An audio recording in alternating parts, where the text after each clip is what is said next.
Hey everyone, welcome to another episode of Interviews from the Crypt. I'm here with Josh Ruben, writer, director, and actor of Scare Me, which is on video demand everywhere today. Thanks for joining us, Josh. How's it going? Good, man. Thanks for having me. Anytime. And to kick things off, before we started recording, you were kind of talking about being a newcomer to the horror community.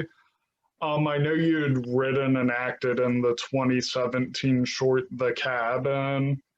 What kind of led you to do a full feature horror film and your love of horror to begin with? Well, that's a really good question. I've always been a fan. I was a fan of the genre before I was a fan of and a soldier of comedy. Like with my time at College Humor, I'm probably most known for comedy. I've always been a horror fan. So there were a few things. There was the state of the world. There was the state of my career. There was getting fed up about not having the opportunity. No one spoon feeding me opportunity to make my own movie. And knowing I needed to make it myself, and that if I was going to make it, horror films have a longevity to them. There's a business model that's sort of built in. Even the most diehard horror fans or the most sort of distilled horror fans are willing to take a chance on a new director, a new film, a new idea. And so it was a confluence of events for sure, but it's mainly because of my love of the genre and certainly wanting to divulge in the challenge. And yeah, speaking of College Humor, that kind of leads me to one point I want to bring up. I've seen the video going around again of the game show with the sound imitations. Um, in the film, you kind of do a lot of the sound yourself while telling the stories. Was that something you want to incorporate into the film, or just kind of a happy accident? Oh, it's definitely something I wanted to incorporate in the film because it's ultimately I'm the cheapest actor you can get and cheapest director you can get, and to that end, that whole thing about building an opportunity for yourself. One of my strengths is my comedic irreverence, I guess you could say, and what that includes in the toolbox is making weird noises and obscure noises and kind of operating at the sort of obscure level. So much like with Chris Red and Becky Drystone, certainly with Aya Cash, sort of go, look, here's the idea, but you apply it to your instrument. My instrument feels most comfortable doing X, Y, and Z. Chris feels most comfortable doing, his sort of set of skills as with Aya, as with Becky. And so it's, my job as the director to sort of let everyone make it their showcase. That's the incentive, certainly for doing a smaller film. Yeah, and speaking of Aya, Chris, and Becky, it was a relatively small cast in the film. Was it kind of, hey, I'm creating my own opportunity, I'm going to bring some friends along with me, or was there an audition process? No audition process. We were certainly too small for it. I always knew I wanted to work with Aya. Really, any actress who would, who actually had the real skills to listen and also make bold choices. So not just to, play in that comedic kind of wild space, but also have, operate from a grounded performance level. And Aya, that's what she comes from. She comes from theater. She's an actress before a comedian, certainly, but is so naturally funny and was so willing to kind of, play. That's what this movie is and what it's about. That's what the Scare Me vibe is. So yeah, no auditioning. I just simply knew, okay, well, I certainly know what I is capable of. I know Chris is one of the funniest people kind of working, and Becky is one of the smartest and one of the most hysterical comedians and writers, certainly in the field. So to have that great texture was really killer, and I trusted it enough to, you know, just sort of go and say, this is great. This is all we need. You know, this well-equipped cast. Yeah, the cast definitely worked well, I thought, and reading the synopsis of the film prior to watching it, it sounded like an anthology film, and then did kind of a 180 from that. I thought worked really well and is definitely a pleasant surprise. Um, Minimal effects in the film. How'd you guys pull off like the tree branch shadows and stuff like that? Well, the tree branch shadow is all practical. That's my my gaffer Albie behind me copying my movements. So it's his actual hand, but with twigs taped to his fingers. Nice. And it's literally that simple. So I would copy the movement, you know, like the craggy tree from Poltergeist. And I would sort of, you know, once I slowly brought my hand up, he would bring his hand up, while I can't remember if he also operated the light that faded up. He probably did. But we would match that movement, you know, together and just kind of work that through. The werewolf hand is pretty straightforward, you know, when it's sort of, you know, crawling up on the ceiling before Fred reveals himself. It's me operating the hand. I think there's a special effects, or I should say behind the scenes. We don't have special effects. Behind the scenes segment on the on our iTunes package, where you should be able to see some of that. It should be super cool. But it was all very DIY. There's one CGI shadow effect in the film, and it's barely noticeable. It's kind of an Easter egg, so I'll see if folks can see where it is. But it was you know, our approach was, how much can we do practically? I mean, the werewolf shadow was, I think it was the mask of the werewolf costume, where we got the werewolf claw, where we got the werewolf hand. And, you know, my key grip, Talon, God bless him, he, you know, I couldn't quite get the shadow movement of it. I wanted to puppeteer myself. I couldn't do it. He was the one who put his hands up in the mask and, you know, was sort of finding the light to make it the most, you know, lifelike. But it was a group effort in the most creative, most thrilling way. Nice. And the film had its premiere almost a year ago at Sundance. From there, it went to Shudder, and like I said, it just hit video on demand today. Can you walk us through that process of how it's gotten to where it is now, and if we may see a physical release in the future?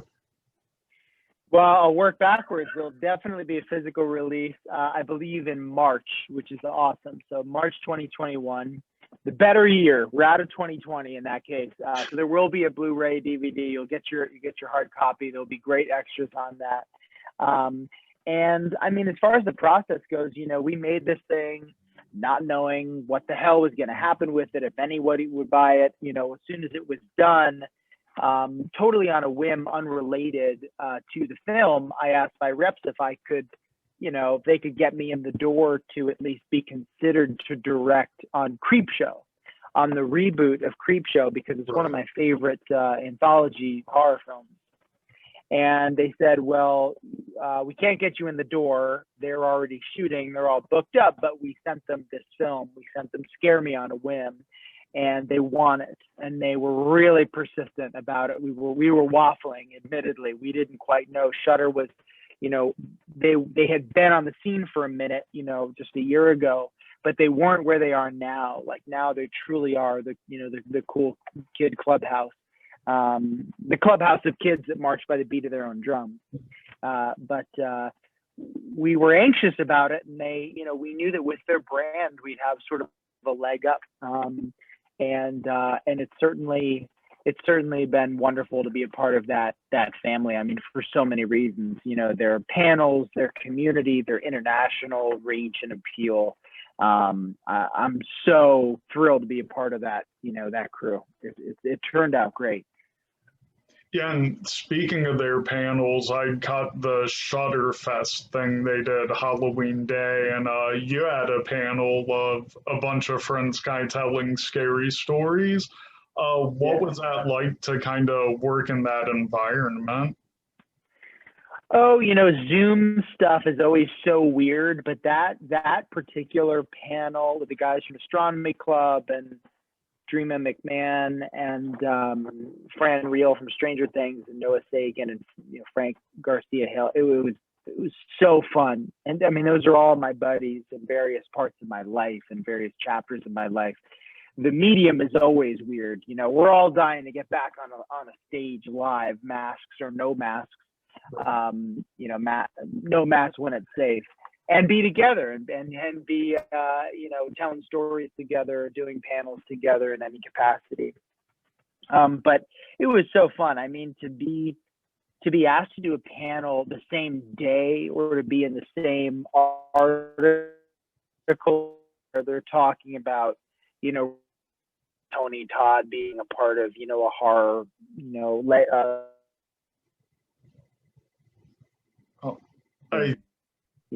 Pinhead. I mean, it's really, really killer. Yeah, I think you froze up after you said Tony Todd and caught back on. Oh yeah, Tony. But I think everyone kind of knows where you're going with the legendary status of those guys. And, I was just blown away. Yeah.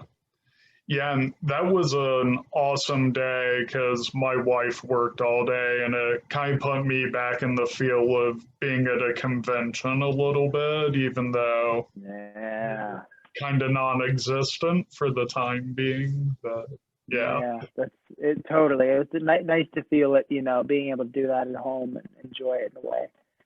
Yeah, and speaking of being a home, the location for Scare Me, it's kind of a cabin in the woods feel to it, kind of isolated.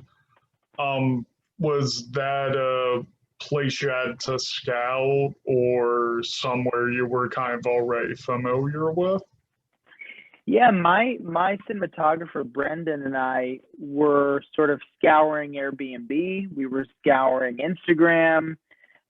For places in my town in Woodstock, New York, and we found a place that was a character in and of itself, which is essentially what we were looking for. We didn't quite know that the place should be a character in and of itself until we saw it, and we're like, oh no, we need to shoot here. This is going to be interesting to look at. If you only have 2, 3, 4 cast members, this whole film, you need architecture to be interesting, you need wardrobe to be interesting, the performances to be what the performances are. So, you can take everything you can get as far as the visual appeal goes and the composition goes, making it as interesting and wonderful to look at and punchy to look at as possible. And the cabin really, it met that expectation. And we discovered it totally on a whim. Yeah, it definitely worked for the feel of the story, and I think if you haven't seen it, check it out and keep your eyes peeled. But yeah. And do you have any projects you're currently working on to follow up Scare Me, or is it just kind of writing and seeing what sticks? There's always writing to see what sticks. I actually opened up a notes app today and found like a big old 2019 plan or 2018 plan of all these things to pitch. And there were things in various degrees of writing and development, just, in my own Josh and the computer. And one of them came to fruition. One of them ever got made, or ever got even further. It just goes to show you, it's like, the Beck Woods guys post about this a lot, screenwriters behind Quiet Place. You just have to keep going and keep writing and keep throwing spaghetti at the wall. And one of those things out of the 30 that you pursue end up becoming a thing. And that thing opens up, all kinds of opportunities or a portal to, the next potential thing. But to have the next thing ready is the key. So yes, I'm always writing. I actually, right after Scare Me and right after we went to Sundance, I totally serendipitously shot another film called Werewolves Within. That's sort of a supernatural Knives Out, I guess you could say, an ensemble horror comedy. It's going to be really fun. Sam Richardson plays our hero, and I'm not sure when that one's coming out, but it's so fun. It's so fun to do, and a killer cast, and hopefully we'll be enjoying it in the theaters. Nice. And to wrap up real quick, having a background in comedy, what are your top 5 comedy films? Oh man, great question. Top 5 comedy films in no particular order: Planes, Trains, and Automobiles, Defending Your Life, Coming to America. Oh gosh, I think I have to say, man, I haven't thought about these in quite a while, but I have to throw a Robin Williams movie in there because he was my hero. I think I'll just toss in Mrs. Doubtfire, because that was so formative for me. And then, gosh, and number 5. Oh man, well, I guess either there's something about Mary or Dumb and Dumber. They're tied.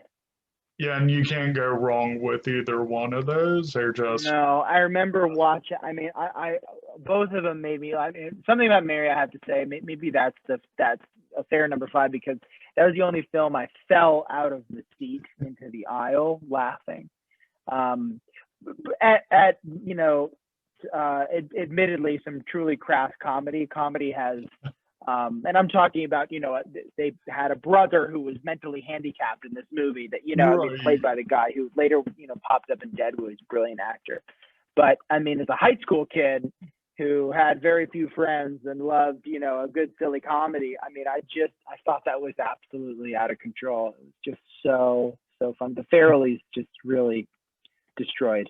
Yeah, Kingpin too. My God, you can't forget Kingpin. Yeah, I watched that the other day. So. Oof, yeah, I can't imagine that holds up. That's not a cow, that's a bull. That's what I remember. And the whole back tattoo he has, like, good thing. Oh yeah. Anything crazy and.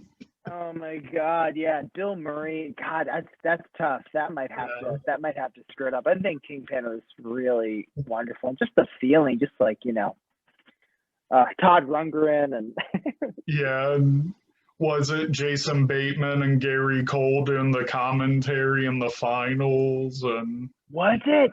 No way. Yeah. Wow. Oh, I gotta rewatch that. Yeah, Vanessa Angel. God bless her. There's so many familiar faces that you either forget about, and it's a classic. Lynn Shay. I mean, Lynn Shay, before the Insidious chapter, she's, oh my God. So good. So good. Oh man, you made me open up some artisanal memories beloved memories of watching those movies in the theater. My God. Awesome. And where can folks find you at to keep up to date on your projects? Just at Josh Ruben, or on pretty much everything, Twitter, Instagram, RUBEN, or you can check out josh'smindhouse.com. That's where I put as much stuff as I can keep up with. Very HTML site, but hey, I'm a pretty straightforward dum-dum, so check it out there. Awesome. And I want to thank you again for taking the time to join us. And remember, kids, if you feel a chill, it's not the cold. You're in the crypt.